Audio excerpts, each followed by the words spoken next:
Hello मित्रांनो, स्वागत आहे माझ्या चॅनलवरती, ज्याचे नाव आहे तेजल नितीन कालमे।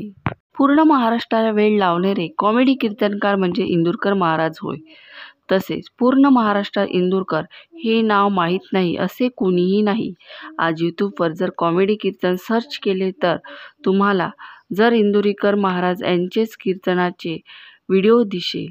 आपल्या विनोदी शैलीतून कीर्तन करून समाज प्रबोधन, चालू घडामोडी व भाष्य करणारे एकमेव कीर्तनकर करणारे इंदुरकर महाराज देशमुख म्हणजे इंदुरकर महाराज यांच्याविषयी कितीही न ऐकलेली गोष्ट या व्हिडिओमधून जाणून घेणार आहोत। इंदुरकर महाराज यांचे पूर्ण नाव निवृत्त काशीनाथ देशमुख। इंदुरकर महाराजांचे मूळ गाव इंदुरी, तालुका अकोली, जिल्हा अहमदनगर। हे गाव अकोलीपासून 8 किलोमीटर अंतरावर आहे, मात्र ते सुद्धा ओझर तालुक्यात संगमेश्वर येथे राहतात। इंदुरी या गावच्या नावावरून इंदुरीकर महाराज असे नाव पडले। इंदुरीकर महाराजांच्या पत्नी शालिनीताई देशमुख यांना पण कीर्तनकार आहे।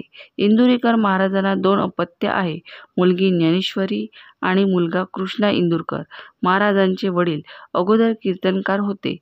यानंतर काही काळ इंदुरीकर महाराजांना शिक्षक म्हणून नोकरी केली। इंदुरीकर महाराज हे उच्च शिक्षित असून BSc BS झालेले आहे, त्यामुळे ते अतिशय चांगल्या पद्धतीने आपल्या कीर्तनात भाष्य करतात। इंदुरीकर महाराजांनी वयाच्या 22व्या वर्षापासून कीर्तन करायला सुरुवात केली। महाराष्ट्रात त्यांच्या कीर्तनात खूप मोठ्या प्रमाणामध्ये मागणी असते। या कीर्तनाच्या तारख्या 2 महिन्यापासूनच लागलेल्या असतात। ते दिवसातून 2 ते 3 कीर्तन करतात। असं असूनही इंदुरकर महाराज त्यांचे जीवन अगदी सामान्य जीवन, शेतकरी कुटुंबाप्रमाणे असतात। इंदुरीकर महाराज समाजकार्यामध्ये पण नेहमी सक्रिय असतात। अनाथांचा नाथ इंदुरीकर महाराज अशी ओळख अहमदनगर जिल्ह्यामध्ये आहे। संगमनेर तालुक्यात खंडेराव पाटील खेनकर विद्यालय हे विद्यालय ओझर या ठिकाणी आहे। या विद्यालयात 200 ते 300 च्या आसपास विद्यार्थी असून त्यातील अनाथ आणि निराधार आहे। या मागील काही वर्षापासून निवृत्ती इंदुरकर महाराज ही शाळा स्वखर्चाने चालवितात। काही वर्गासाठी विज्ञान तेच शिकवितात। या व्यतिरिक्त संगमनेर पंचकोशीतील कार्यक्रम, पारण्याचे सप्ताह, मंदिराचे रंगकाम, मूर्तिकाम यासारखे लागणारे खर्च ते स्वखर्चाने करतात। इंदुरीकर महाराज ते फक्त कीर्तन करत नाही तर त्याचबरोबर ते समाज प्रबोधन सुद्धा करतात व हसवणूक सुद्धा करतात।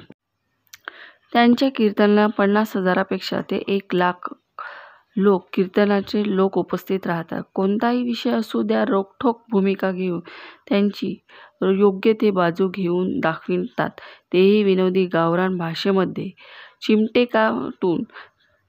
त्यामुळे त्यांच्या वयोगटातील सगळेच लोक त्यांचे कीर्तन ऐकण्यासाठी जमतात।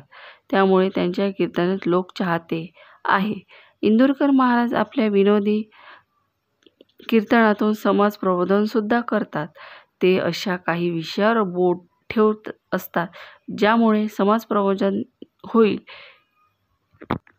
त्यांनी आपल्या कारकिर्दीमध्ये अनेक कीर्तने केली आहेत। त्यांच्या कीर्तनाचा प्रभाव आजही तितकाच आहे आणि त्यांच्या टीका करण्याची तीच आहे।